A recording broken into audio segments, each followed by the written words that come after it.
Hello everyone. Welcome to another episode of Penpaplus. I know it's been a while, but I wanted to share a great milestone for Penpaplus which happened yesterday, and that is it completed 1 million site visits.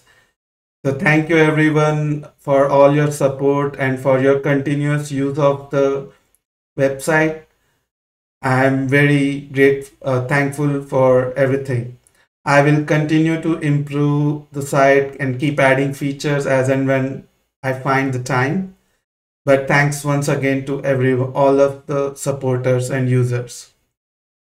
With that, in today's video, I'm going to talk about how to create a tight fit Sudoku on Penpaplus.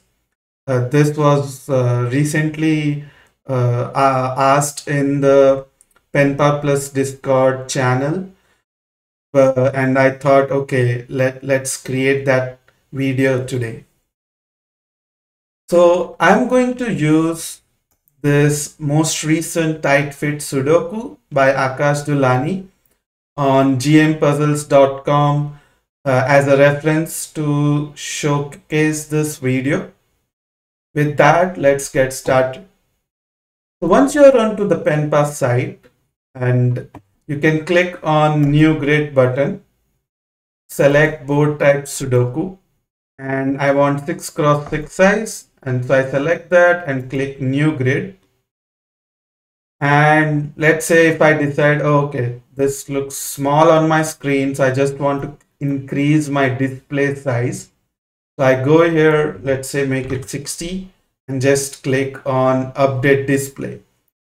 Note that for any feature below the solid line, like display size, grid lines, grid points, outside frame, I have covered these options in another video previously.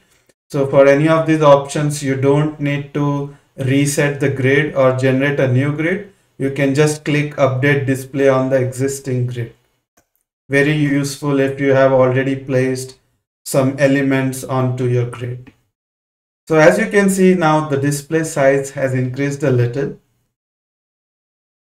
The tight fit Sudoku needs three different elements usually. One is the slash, as you can see, then the normal sized big digits and the small sized digits in the either in the top left or in the bottom right in some puzzles. So I'll show you all those three elements, how to access those. So first thing is the slashes. So for that, I'll go to shape, and you can see this panel popped up. I'm going to just move it to the side and then go to sub mode shape again. And there is this option with circle, triangles, where rectangles cross. Select black, and you can see the sixth option here. In some cases, it may happen that you don't have this panel pop up. Then you can, no worries, just go to settings, make sure the panel here is on. So this is the sixth option which we want, and then I'm going to just as simple as click the cells where you want to place these crosses. So just for completion, I can go ahead and put all these crosses. So one other shortcut which a lot of the users anyways do now is, let's say if I don't want to see this panel, so I close it, and then you can use the keyboard shortcuts. These keyboard shortcuts are mapped one-to-one with the panel which was visible. So pressing the number key 1 will give the first option, and so on.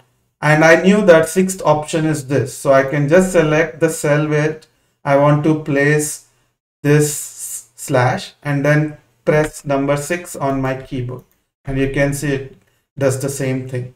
Again, it's just a bit quicker way to do if you're already familiar with which option you want to use and so on.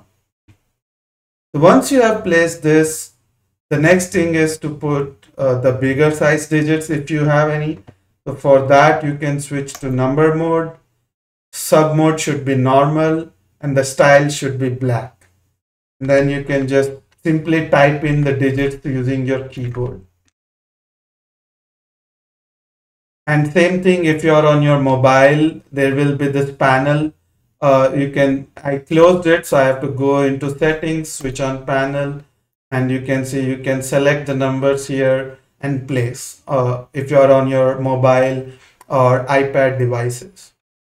So with this, and then next thing is the small digits, and that is again you remain in this number mode and then select this sixth sub mode option, which you can see this small numbers in the corners. So and you can see as soon as you select that, your cursor changed to a small square in which allows you to access this corner places in the cell. So just and then start placing your digits. So once you are done with this, next thing is to input the solution so that answer checking is enabled for the solvers use. So I come on the stop, and you can see you're editing right now in problem mode. I switch to solution mode here, and then again switch to number mode and normal, and the sixth option is what we will be using. Note that in solution tab, the default color is green, and you should either leave it green or you can switch to blue or red color. Do note that answer checking only looks for green, blue or red color as part of the answers. I'm gonna switch to blue just because I like blue better than green. So, and then start putting my solution digits. And similarly, you can use this corners for putting the corner digits. So I'm going to quickly, I'm not going to spend time. I've already filled in these things. I'm going to switch to the other link. And you can see here, I have filled in all the digits. And the next thing I did is set my tab options. So this is to, let's disable this for a second. So this is how it was originally. So first thing is I'm going to select this number and normal mode as my landing mode for the solver. So by landing mode, I mean when you create the URL to share with other solvers, and when they open the link, it will directly start with number mode. So user can start solving without thinking about any of these other options. So I'm going to leave this number normal. For other Sudoku types, I believe Sudoku normal would be the preferred choice. But for Tight Fit Sudoku, number normal is the way to go for efficiency purposes. And then go to tab drop down. I know that I need number normal. And then I need the sixth option, which is this corners, which is this number 14. And then click on enable Penpa-edit. And you can see that it hides all the other modes which you don't need to solve this particular puzzle. So Sudoku. And yeah, so that's there. So these are two minor, small, I would say, enhancements for the use solver, and it takes minimal effort as an author. So once you did this, it's time to generate the link. So go to the share button on the top, put in some title, author, rules. I recommend to add the genre tags. It may be useful for future features where we will add some more smart checking and stuff. So if you have your puzzle already tagged with the genre, so those new changes which will be coming will automatically get applied to your puzzles and all old links. So I would highly recommend, but it's optional to put the genre tags. And then I would also recommend to generate this edit URL, which is for your own records. If you want to later come and modify the puzzle or make any changes, then it would be very handy. because any other link you generate, it will not remember the solution. So yeah, again, it's up to you, but I highly recommend to generate this for your own records.